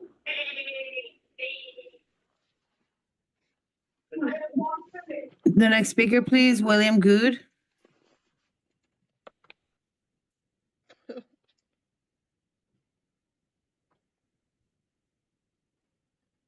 Now, Commissioner Shields, you asked what happens to officers that commit DUIs. Well, why don't you look at last month's discipline report, where there was an officer who was on duty, drunk driving, had a hit and run, and got arrested. And then when he was off duty, he was drunk driving and got arrested again. And what happened to him? Did he get fired? No, he got a 22-day suspension. 22-day suspension. So rather than ask them what happens, why don't you actually look at the report? Because that wasn't the only officer who committed DUIs who got a suspension last month for 22 days. Now, mentioning, Mr. President, you talked about the guy using the N-word and how it offended all black people in the room. Well, I'm going to tell you right now, there is an officer who was caught on their body-worn video referring to me as a black fool.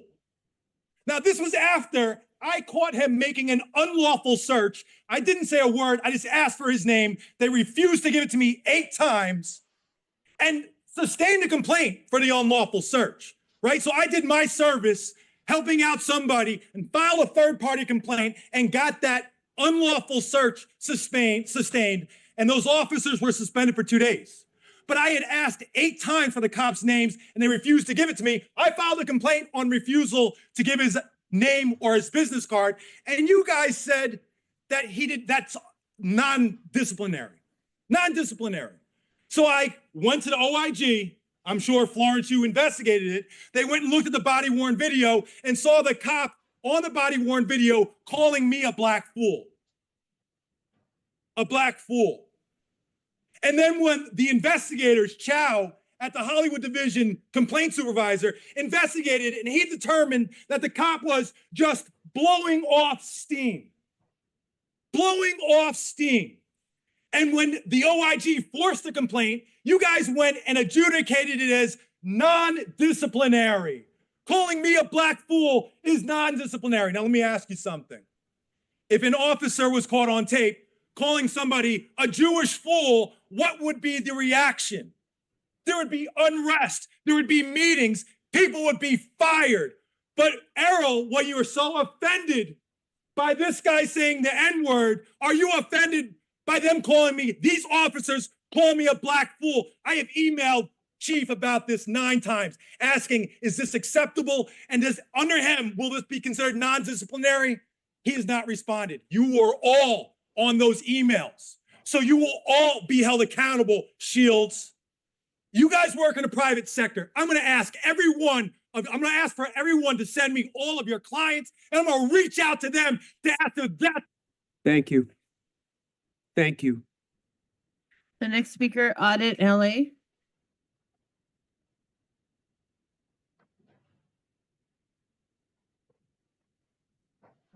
I do want to say something on that case, you know, with the present member Nuri and all that, with the leaked tapes.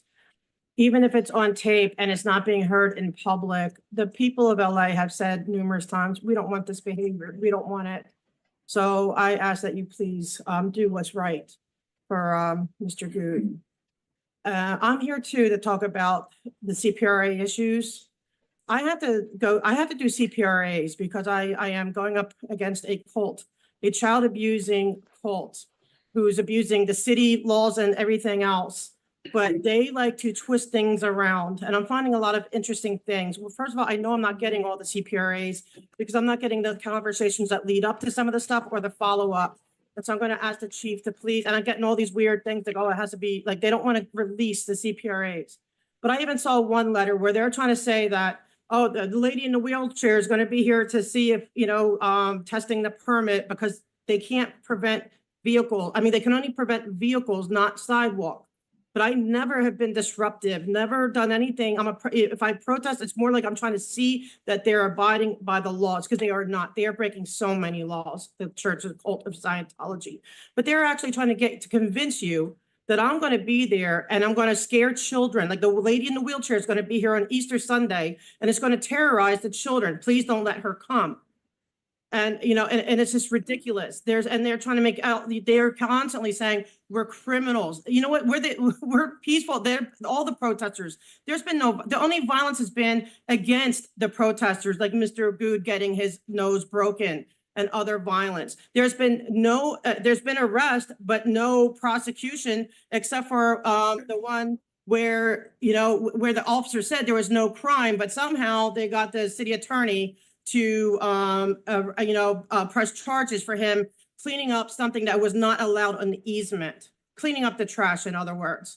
So they have so much influence with your ears. They keep saying that we are breaking codes 647, I think C, and 56.1, okay, which is blocking easement, blocking people, blocking right of way.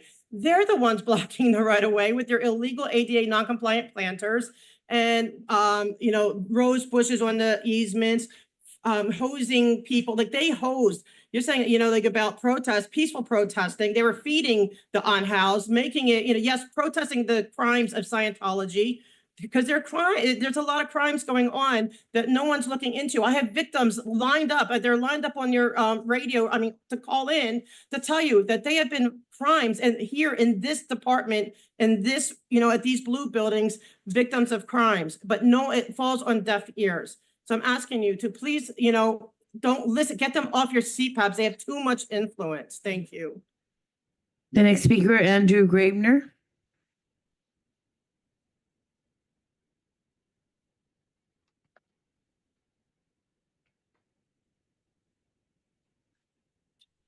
Starting off with the Chiefs reports. Nice team effort today since McDonald walked in late. The Chiefs report should be limited to a maximum of 3 minutes at every meeting. If the Chiefs report exceeds 3 minutes, we should be able to match the amount of time the chief takes, and everyone should be able to speak both in person on the phone. I mean, like you meet like once a week for a few hours. I think you can handle hearing from the couple people are here. It's not even like there's that many people because you held this meeting at 9:30 on a Tuesday. You remember when you had those in-person or those community meetings, and of course you canceled them because it was a disaster. The one I went to in the Valley, you're just targeting people left and right at that meeting. So lots of consistencies in the report about what happened with all the protests and everything. And of course, it's no surprise that the LAPD is antagonizing people, antagonizing people who are protesting Trump, since most of the LAPD is lots of Trumpers, lots of far right sympathies and ideologies going on with your officers. So it's not really that much of a surprise that you're all attacking people who dare to protest your favorite leader. But it is interesting that you don't know how many citizens were injured at the protests. I mean, you seem to be aware of the officers, but you can't answer how many citizens were injured during these, protests. And, the LAPD's response was not, as far as I know, from everything I know, they were firing less lethals. They were not calm and just, letting people protest. They're standing there, firing less lethals, trapping people in tunnels, all this kinds of crap. So, yeah. And I do find it interesting that, how unserious this chief is with public with the troops report. He just sits there smirking and seems to be almost bursting into laughter as people talk about how they're getting their rights violated, getting their loved ones are getting shot and killed by the LAPD, and he's just sitting there smirking and laughing and all this stuff. We have some consent agenda items, not a lot of time for that today, but we do have, let's see, crimes against children. The LAPD constantly we're constantly hearing about the LAPD sexually assaulting and harassing children. And Megan Wiles.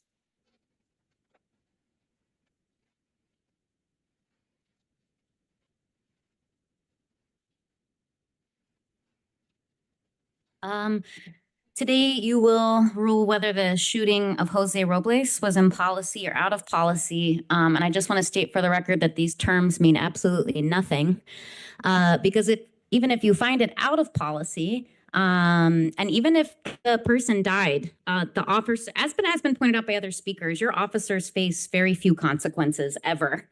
And we actually know that. I've talked about it before. Django published this really handy report called Discipline Resulting from Out of Policy Officer Involved Shootings, 2015 to 2020.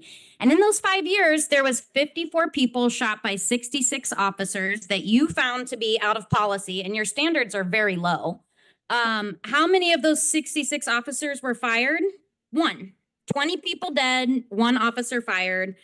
Because spoiler alert, the entire system of how they're held accountable is rigged as fuck. So you're out of policy, in policy doesn't mean anything.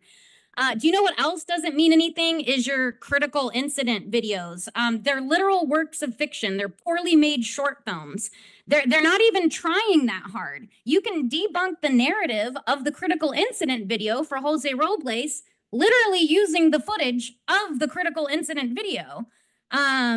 Captain Kelly Muniz, who is really allergic to vocal inflection for some reason, starts lying right at the beginning of the video. She says they received a report that somebody was pointing a handgun at an unidentified victim. Sounds real scary, doesn't it? Sounds bad. Then she plays the 911 call, and a pretty calm person is saying they saw somebody brandishing a pistol to the public, kind of pointing it in the direction of vehicles. That's a lot less escalated. That's a very different situation than somebody specifically intimidating a person with a gun. The rest of your short film is even worse. It includes a freeze frame of Jose Robles with a gun pointed towards the officer. But to get that shot, they had to catch him mid-swing because, again, he was just kind of wildly waving the gun around. You can see it in the video for yourself, which is why when his case was actually put in front of a judge, they had to dismiss the charges of threatening a peace officer because your own fucking video shows that he didn't.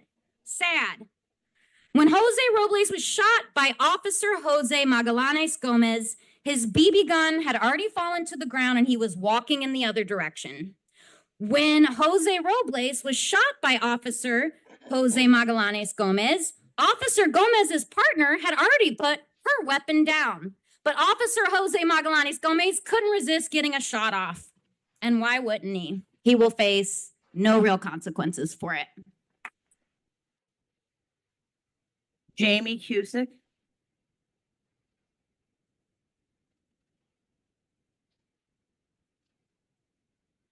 I'd like to address agenda item 3B, the donation of $45,000 for the Symposium for LA Women Police Officers. I think it really speaks to the insidiousness of reform in general, because women were introduced to LAPD as a reform. It was thought in the 1910s that the influence of women would counteract the masculine, militarized nature of policing because women were inherently less brutal than men, and should therefore handle the arrests of other women, which were almost exclusively sex workers or female so-called sex delinquents, and to handle juvenile cases of both girls and boys. And obviously, just because these children were being arrested by women, it did not make those arrests more humane. It just normalized the idea of arresting children. And in fact, women police officers were instrumental in creating juvenile courts and prisons in LA. It is not normal for armed officers to apprehend anyone of any age and remove them from their communities for any alleged reason for any amount of time. Not only does it not fucking matter what the gender of the officer is who's perpetuating that harm, it's ridiculous that women officers were used to make the entire institution of policing seem more palatable. When, at least until the 1970s, they comprised only 1% of the entire force. And none of this shit is a relic of the early 20th century. Last year, during the People's Encampment in support of a free Palestine, we all saw LAPD very deliberately place women officers and young officers of color in the front line closest to us, while all the older white men huddled away at the back and gave them orders. The strategy there was so fucking obvious. Since LAPD had put these pigs in full riot gear to try to intimidate people holding pillows and water bottles, they wanted to control the optics of the situation and use their few women officers to try to justify not only their unhinged militarized response to that particular protest, but their existence as a whole. And the irony is that you've never been able to prevent your own officers from harassing, stalking, doxing, and routinely raping their female colleagues. You can't control that shit any more now than you could 100 years ago. And that's because you don't want to. You don't want to control it. One of the main reasons LAPD is effective as a colonizing force is that it relies in huge part on sexual violence to terrorize LA's Black, brown, and unhoused communities. That's one of the tricks you fuckers have learned from your time training in Israel with the IOF, which, as we all know, uses rape of both women and men as an officially legal state-sanctioned form of retribution and torture. Any woman who joins this force is not only implicated in helping to make this inherently sexist institution seem, to Matius's comment, legitimate, they're contributing. Thank you. Thank you. Your public comment has ended. Step away from the podium. Step away from the podium. The next speaker is Jason Reedy.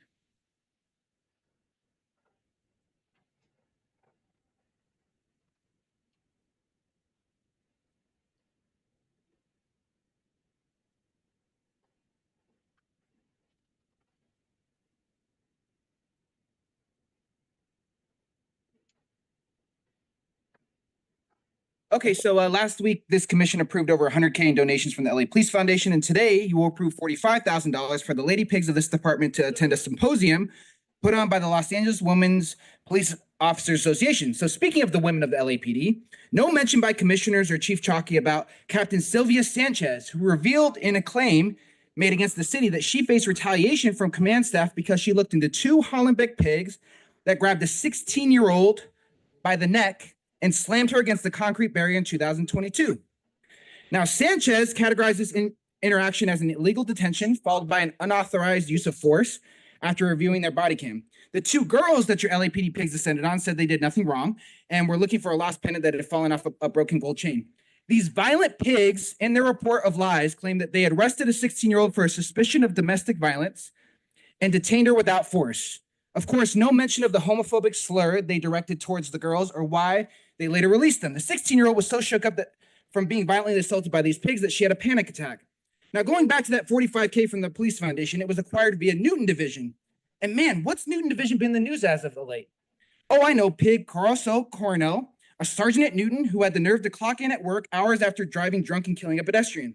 Now, the pinkest of pigs right here, Jimmy, said this. Let me be clear. The allegations alleged in this case are absolutely unacceptable. Sergeant Coronel's alleged involvement in a felony hit and run is not only disturbing, but it betrays the trust of the public and oath that we take as law enforcement officers. There is no tolerance for criminal behavior within this department. But Jim, why are you always lying? William Good made sure we remembered another pig out of Newton, Sergeant Gabriel Gaxiola, who while on duty got arrested for a DUI in an LAPD vehicle in 2016. In 2022, he was arrested for another DUI that resulted in an accident. And where did LAPD have Gaxiola posted up recently? Well, he was racking up OT outside, making sure that Palisades was quote unquote secure, right? So it seems like you do have a tolerance for drunks. And might I add racist, sexist, rapists, and the list goes on. Oh, and what about another pig by the name of Detective Tommy Thompson? The same pig that William was referring to earlier that got the 22-day suspension. Again, DUI, he got a DUI twice in 3 days. The first DUI happened in an LAPD vehicle, and while he was on duty and during the same DUI, he was involved in a hit and run. But that wasn't even the first time that Tommy put the community in danger. And let's remember this, crimes against children. Tommy, while stationed at Newton, shot up a car with a bunch of teenagers in it, ultimately killing 2 16-year-olds, Salvador Cibrian and Uriel Damian, who at the time were juniors at Manual Arts High School. The driver of the car, Miguel Lopez, a 19-year-old and an active duty Marine corporal, one that you would have targeted through Skillshare, was shot in the eye and crashed into a tree as a result. Shortly after this, Jim's mentor, notorious racist Bill Bratton, told people protesting the LAPD over the deaths of these youth to control your kids. Thompson has been a part of 2 shootings before that, including one where he shot at a moving vehicle. But this info. Thank you. Thank you. Your public comment period has expired. Step away from the podium. You are disrupting the meeting. Step away from the podium.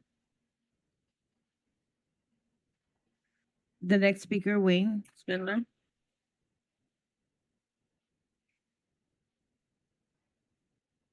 Goat Puppet used his real name? We would like to thank you very much for staging your public comment to conflict with the city council meeting so that we could be deprived of speaking at both meetings. Thank you. Do you think that's intentional? Oh, no, it's just a mere coincidence. So we looked last night at the protests. Your officers looked very sad last night, Jim. They were carrying these large black sticks with these helmets. They were wearing helmets. What were they going to do? Hammer on humans with those sticks like a construction project? How come they pushed a woman down and took her Mexican flag out of her hands, Jim?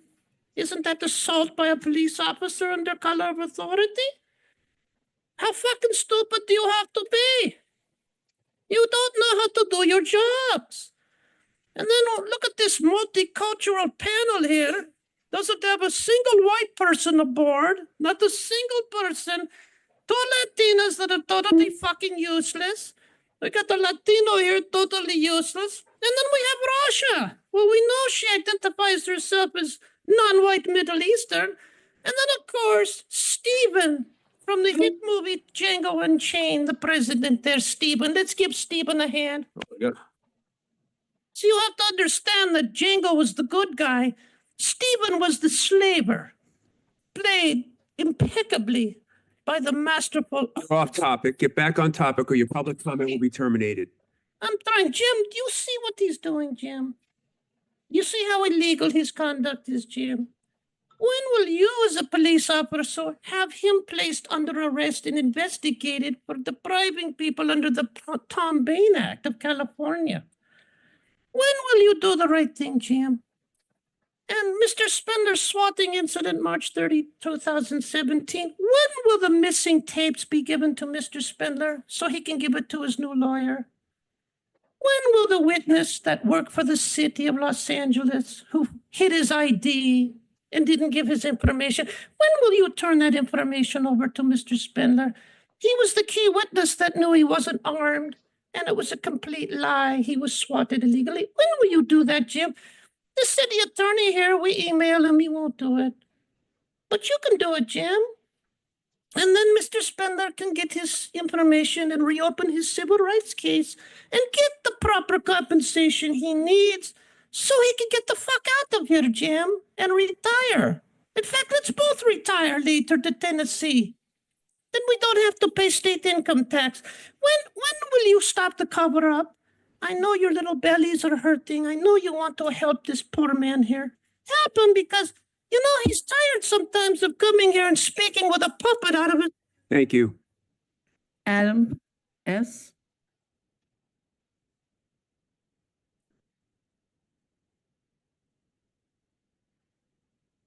Good morning. I often look at the LAPD arrest data posted online and can't help but notice that it seems there has been no uploading of release from custody arrest data in about 6 weeks. Wondering why that is. Seems like shortly after McDonnell was elected by the mayor, these RFC arrests stopped being reported.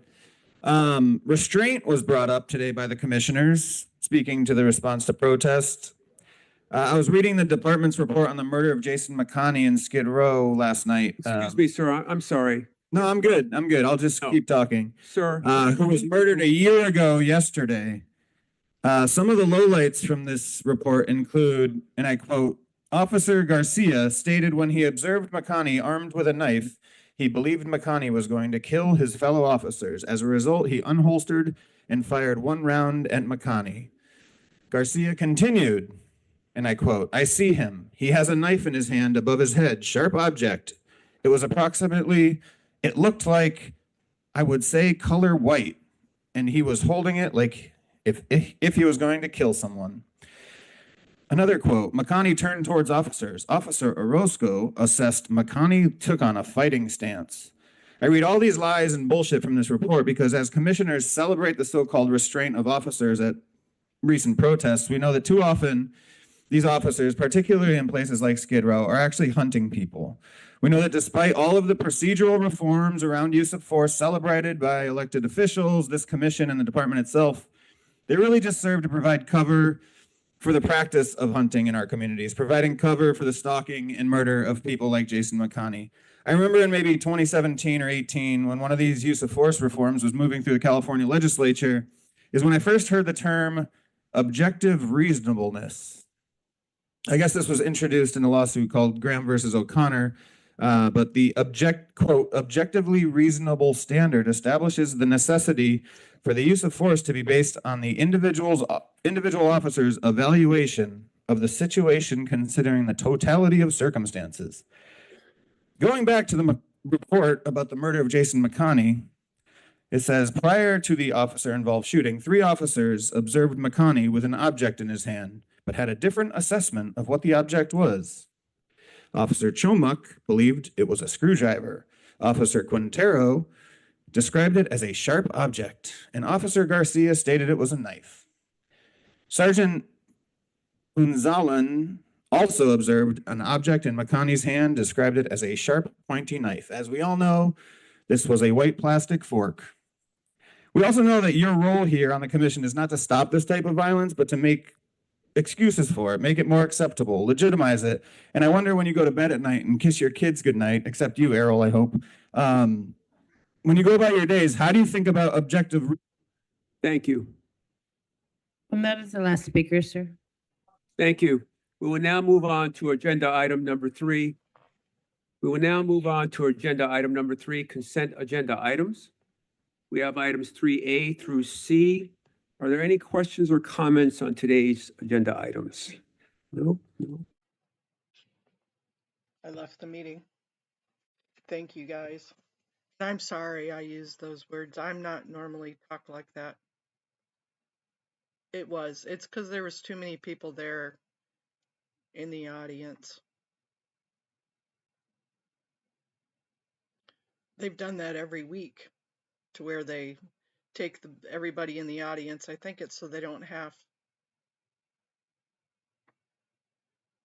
No, they don't have to extend the time. They only use 45 minutes. They should extend the time. Let's go to audit while we're.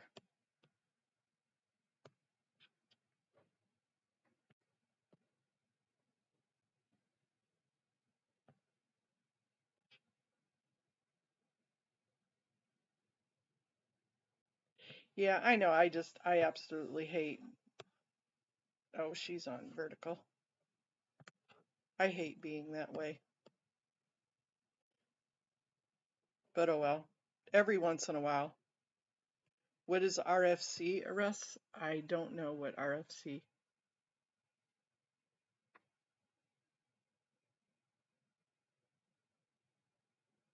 Right, they would, so they have to make sure everybody, and they cut it off. Last week was the first time I've ever seen him go over 45 minutes. That was a first. Yeah. Okay, you guys. Well, Fat Grammy got a little spicy today. Probably won't ever hear that again. But thank you. I'm gonna let you guys all jump on with audit. I'm gonna go eat some lunch because you guys got me hungry talking about food. So much love to you all. I'll talk to you later. I will post Salt Lake City's in case anybody's interested with the instructions.